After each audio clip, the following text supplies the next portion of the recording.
Welcome back to Xylem learning. It's me Anurag. ഞാൻ നിങ്ങളുടെ സ്വന്തം അനുമിസ് ആണ്. ഓക്കെ, മക്കളെ എല്ലാവരും നല്ല അടിപൊളിയായിട്ട് നിങ്ങളെ ക്രിസ്മസ് എക്സാമിനും അതുപോലെ തന്നെ നിങ്ങളെ ആനുവൽ എക്സാമിനും വേണ്ടിയിട്ട് ഇപ്പോഴേ പഠിച്ചു തുടങ്ങിയിട്ടുണ്ടായിരിക്കണം. അപ്പോൾ നമുക്ക് വരാൻ പോകുന്ന ഓരോ ചാപ്റ്റേഴ്സുകളൊക്കെ നിങ്ങൾ എന്ത് ചെയ്യുന്നുണ്ട്, നോക്കിക്കൊണ്ടേ ഇരിക്കുന്നുണ്ട്. അപ്പോൾ ഇനി ക്രിസ്മസ് എക്സാം നമുക്ക് തകർത്ത് എഴുതണം. നമ്മളെ കഴിഞ്ഞ ഓണപരീക്ഷ പോലെ തന്നെ എളുപ്പമാക്കി തീർക്കാൻ വേണ്ടി ഇപ്പോഴേ നമ്മളെല്ലാം ഓരോ ക്വസ്റ്റ്യൻസ് ആയിട്ട് പഠിച്ചു വരികയാണ്. സോ അതിന് മക്കൾക്ക് പുതിയൊരു ചാപ്റ്റർ ആയിരിക്കും ഏതെടാ, നമ്മുടെ ഗുണിതങ്ങളും ഘടകങ്ങളും എന്ന് പറയുന്ന അല്ലെങ്കിൽ മൾട്ടിപ്പിൾസ് ആൻഡ് ഫാക്ടേഴ്സ് എന്നുള്ള ചാപ്റ്റർ. സോ ഇതിന്റെ ഏറ്റവും ബേസിക് ആയിട്ടുള്ള ഒരു ഐഡിയ എന്താണ് മൾട്ടിപ്പിൾ, അതേപോലെ തന്നെ എന്താണ് ഘടകം അല്ലെങ്കിൽ ഫാക്ടർ എന്നുള്ളതാണ്. സോ എളുപ്പത്തിൽ നിങ്ങൾ പണ്ട് കുഞ്ഞി ക്ലാസ് മുതലേ പഠിച്ചിട്ടുള്ള നമ്മുടെ മൾട്ടിപ്ലിക്കേഷൻ ടേബിൾ തന്നെ നിങ്ങളൊന്ന് ആലോചിച്ച് നോക്കുക കേട്ടോ.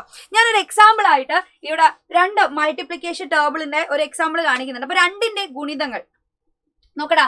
മൾട്ടിപ്പിൾസ് ഓഫ് 2, നിങ്ങൾ രണ്ടിന്റെ മൾട്ടിപ്ലിക്കേഷൻ ടേബിൾ പഠിക്കുന്ന സമയത്ത് നിങ്ങൾക്കറിയാം 2, 4, 6, 8, 10, 12 ഇതൊക്കെയാണ് ആരുടെ മൾട്ടിപ്പിൾസ് എന്ന് പറഞ്ഞാല് 2ന്റെ മൾട്ടിപ്പിൾ, ഗുണിതങ്ങൾ എന്ന് പറയുന്നത് അല്ലെ.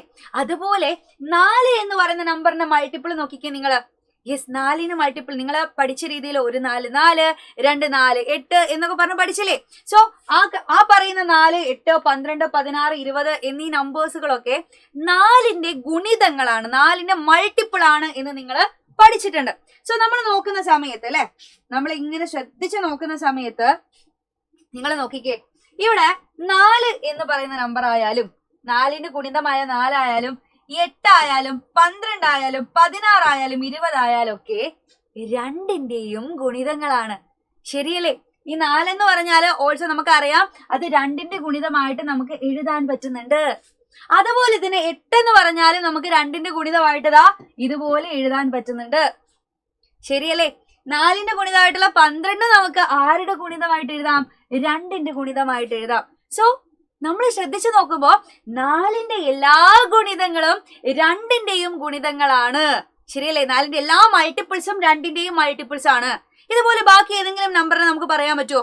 യെസ്, ഞാന് 6, 3, 2 ഈ ഓരോ നമ്പേഴ്സിനെയും മൾട്ടിപ്പിൾസ് ചുമ്മാ എടുത്തു നോക്കി കേട്ടോ. നോക്കടാ, 6ന്റെ മൾട്ടിപ്പിൾസ് ആണ് ആരൊക്കെ?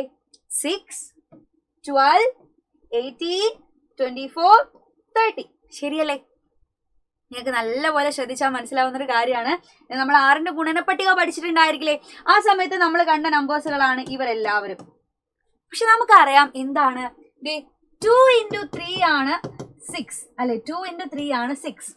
നോക്കടാ, ഇതില് 3ന്റെ മൾട്ടിപ്പിൾസും ഉണ്ട്, അതുപോലെ 2ന്റെ മൾട്ടിപ്പിൾസും കൊടുത്തിട്ടുണ്ട്. പക്ഷെ നമ്മൾ ശ്രദ്ധിച്ച് നോക്കുമ്പോൾ കാണാം 6ന്റെ മൾട്ടിപ്പിൾ ആയിട്ടുള്ള 6ന്റെ ഗുണിതങ്ങളായിട്ടുള്ള ഈ നമ്പറുകളൊക്കെ 3ന്റെയും 2ന്റെയും ഗുണിതങ്ങളായിട്ട് വരുന്നുണ്ട്. അതാണ് ഈ മാത്സിലെ ഒരു ചെറിയ മാജിക് എന്ന് പറഞ്ഞാലേ. നോക്കിക്കേ, 6ന്റെ ഗുണിതമായിട്ടുള്ള 6, 6 എന്ന് പറയുന്ന നമ്പർ 3ന്റെയും ഗുണിതമാണല്ലേ. 3 into 2 എന്ന് പറഞ്ഞാലും 6 ആണ്. അതുപോലെ 6ന്റെ മൾട്ടിപ്പിൾ ആയിട്ടുള്ള 12 എന്താണ്? യെസ്, അതും ആരുടെ മൾട്ടിപ്പിൾ ആണ്? 3ന്റെ മൾട്ടിപ്പിൾ ആണ്. അതേപോലെ തന്നെ 2ന്റെയും മൾട്ടിപ്പിൾ ആണ്. ശ്രദ്ധിക്കണേ, ഇവിടെ കൊടുത്തത് 2ന്റെ മൾട്ടിപ്പിൾ ആണ്, ഇവിടെ കൊടുത്തത് 3ന്റെ മൾട്ടിപ്പിൾ ആയിരുന്നു അല്ലെ. നോക്കാം, ഇനി അടുത്ത് നോക്കിക്കേ, 6ന്റെ ഗുണിതമായിട്ടുള്ള 18 നേരെ നമ്മൾ നോക്കുമ്പോ അത് 2ന്റെയും ഗുണിതമാണ്, അതുപോലെ 3ന്റെയും ഗുണിതമാണ്. കണ്ടോ? അപ്പൊ 6ന്റെ എല്ലാ ഗുണിതങ്ങളും 2ന്റെയും 3ന്റെയും ഗുണിതങ്ങളാണ്. സോ ഞാൻ ആദ്യം പറയുമ്പോ ഇവിടെ 3 എന്ന് പറഞ്ഞു പോയിട്ടുണ്ട്. ഇല്ല കേട്ടോ, ഇത് 2ന്റെ ഗുണിതങ്ങളാണ്, ഇത് 3ന്റെ ഗുണിതങ്ങളാണ്. നമ്മള് ചുരുക്കി പറയുകയാണെങ്കിൽ നമുക്ക് മനസ്സിലായി ഇല്ലേ, നമ്മളെ ടെക്സ്റ്റ് ബുക്കിൽ കൊടുത്ത കാര്യങ്ങൾ തന്നെയാണ് ഇവിടെ കൊടുത്തിട്ടുള്ളത് കേട്ടോ. 6ന്റെ ഗുണിതങ്ങളെല്ലാം 2ന്റെയും 3ന്റെയും ഗുണിതങ്ങളായിട്ട് നമുക്ക് എഴുതാം. സോ നമ്മളത് ചുരുക്കി പറയുകയാണെങ്കിൽ ജസ്റ്റ് നിങ്ങളൊന്ന് ആലോചിച്ചാൽ മതി. 2 into 2 is equal to 4 ആണ് നമുക്കറിയാം അല്ലെ. അപ്പൊ ഇതിനെ നമുക്ക് എങ്ങനെ എഴുതാം? യെസ്, 2ന്റെ ഗുണിതമാണ് 4 നമുക്ക് എഴുതാം. 2ന്റെ ഗുണിതമാണ് 4 നമുക്ക് എഴുതാൻ വേണ്ടി പറ്റി. സിമ്പിൾ ആയിട്ട് നമുക്ക് നമ്മളെ ടെക്സ്റ്റ് ബുക്കിൽ കൊടുത്ത ഒരു കാര്യമാണ്. 4 is a multiple of 2 അല്ലെ.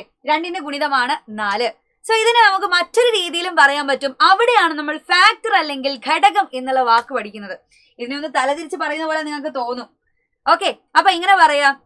യെസ്, നമുക്ക് പറയാം 4ന്റെ ഘടകമാണ് 2. സോ 2 രീതിയിൽ ഈ ഒരു സെന്റൻസിനെ ഞാൻ മാറ്റിയില്ലേ. 4ന്റെ ഘടകമാണ് 2 എന്നും പറയാം. ഇപ്പൊ 2ന്റെ ഗുണിതമാണ് 4. സോ നമുക്ക് ഇതിനെ മറ്റു രീതിയിൽ എങ്ങനെ പറയാം? 4ന്റെ ഘടകം അല്ലെങ്കിൽ ഫാക്ടർ ആണ് 2 എന്ന് പറയാം. അതുപോലെ തന്നെ ഇപ്പൊ നമ്മൾ പഠിച്ചൊരു കാര്യമാണ് 2 into 3 is equal to 6. 2 into 3 is equal to 6. അപ്പൊ നമുക്ക് എങ്ങനെ പറയാം? 2ഉം 3ഉം 6ന്റെ ഗുണിതങ്ങളാണെന്ന് പറയാം. എങ്ങനെ പറയാം എടാ? 2ഉം അതേപോലെ 3ഉം ആരുടെ ഗുണിതങ്ങളാണ്?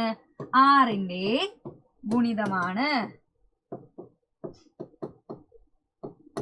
Okay, ready? 2ഉം 3ഉം 6ന്റെ ഗുണിതമാണ്. അങ്ങനെയാണെങ്കിൽ ഇത് നമുക്ക് എങ്ങനെ മറ്റൊരു രീതിയിൽ പറയാം എന്നുള്ളത് നിങ്ങൾ എന്നെ കമന്റ് ബോക്സിൽ പറയാം. ഇതിനെ നമ്മൾ എങ്ങനെ ഫാക്ടറിന്റെ കേസിൽ അല്ലെങ്കിൽ ഘടകത്തിന്റെ കേസിൽ നമുക്ക് ഇതിനെ മാറ്റി എഴുതാം, ഈ ഒരു സെന്റൻസിനെ മാറ്റി എഴുതാം എന്നുള്ളത് നിങ്ങൾ എന്ത് ചെയ്യുക? കമന്റ് ബോക്സിൽ എന്തായാലും വന്നിട്ട് പറയാം. സോ ഈ ഒരു ചാപ്റ്ററിൽ നമുക്ക് ഒത്തിരി കാര്യങ്ങൾ പഠിക്കാനുണ്ട്. അതൊക്കെ ആയിട്ട് ഞാൻ എന്ത് ചെയ്യാം? അടുത്തൊരു ക്ലാസ്സിൽ വരാം. അപ്പോൾ എന്റെ മക്കൾ എന്ത് ചെയ്യുക? വെയിറ്റ് ചെയ്ത് നമ്മുടെ ലൈവ്, നമ്മുടെ ഈ ഒരു ചാപ്റ്ററിന്റെ ഇമ്പോർട്ടന്റ് ആയിട്ടുള്ള ചാപ്റ്റർ ആണ്. സോ ചാപ്റ്ററിന്റെ ലൈവിന് വേണ്ടി വെയിറ്റ് ചെയ്തിരിക്കുക. അപ്പോൾ നമ്മുടെ വജ്ര ബാച്ചിലേക്ക് ജോയിൻ ചെയ്യാൻ മറന്നു പോയിട്ടുള്ള എന്റെ കൂട്ടുകാരെല്ലാവരും എന്ത് ചെയ്യുക? താഴെ കാണുന്ന സ്ക്രോൾ ഒന്ന് ശ്രദ്ധിക്കുക. സോ ആ നമ്പറിലേക്ക് കോൺടാക്ട് ചെയ്ത് കഴിഞ്ഞാൽ നമ്മളെ ബാച്ചിലേക്ക് ജോയിൻ ചെയ്യാം. നമ്മളെ ക്രിസ്മസ് എക്സാമിന് വേണ്ടിയിട്ടുള്ള എല്ലാ ക്ലാസ്സുകളും ഇപ്പൊ തുടങ്ങി കഴിഞ്ഞിട്ടുണ്ട്. അപ്പോൾ ലേറ്റ് ആവണ്ട, ഇനി നമുക്ക് ബാച്ചിൽ വെച്ച് കാണാം. അപ്പോൾ കമന്റ് ബോക്സിൽ ഇതിന്റെ ആൻസർ പറയാൻ മറക്കണ്ട. Bye bye.